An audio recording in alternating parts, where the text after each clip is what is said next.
Okay, this is the first tutorial I've ever made for Blender. I am not a tutorial maker, so this is going to be interesting. Now then, this is a procedural fire blend that I made from a tutorial by Patrick on YouTube.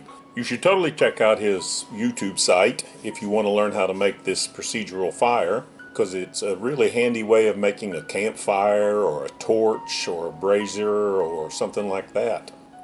Anyway, all in all, it turned out pretty good, except when you want to render it in Eevee with a transparent background for compositing, it looks something like this.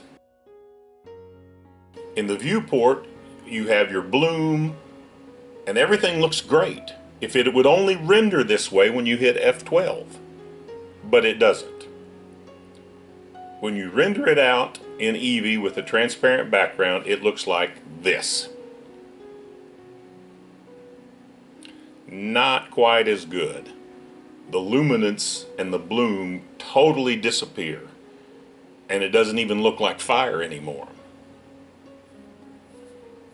So I did a lot of research and digging and going through tutorials, and I found one about using alpha bloom in Eevee by YogYog Alpha, and I combined it with a hint from Patrick to use an alpha over node in the compositor and a luminance key. Now, a key to me, using hit film for my compositing, means to remove something. But for some reason, a luminance key saves the luminance in Blender.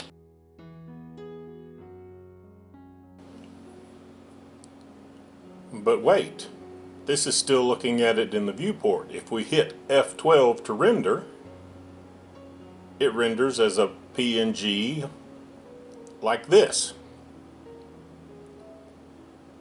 And even if we put a black plane behind it, it still looks the same. Crappy. So the final ingredient in this secret sauce is to change it from a PNG output to an EXR. I don't know what the difference between the two is in the color settings.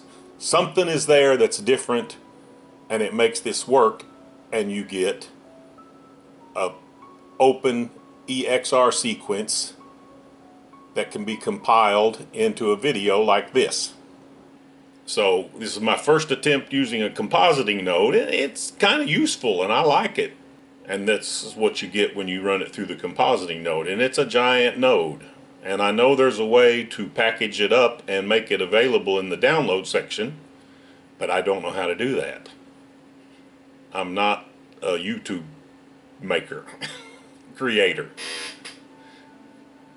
I just do my own little things and put them out there for the family to watch, and you know, that's it. But this was of interest to me because I could not find anything directly relating to this in any tutorials.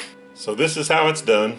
If it's of use to anybody, great. If anybody knows how to make the node available to download, let me know and I will do so.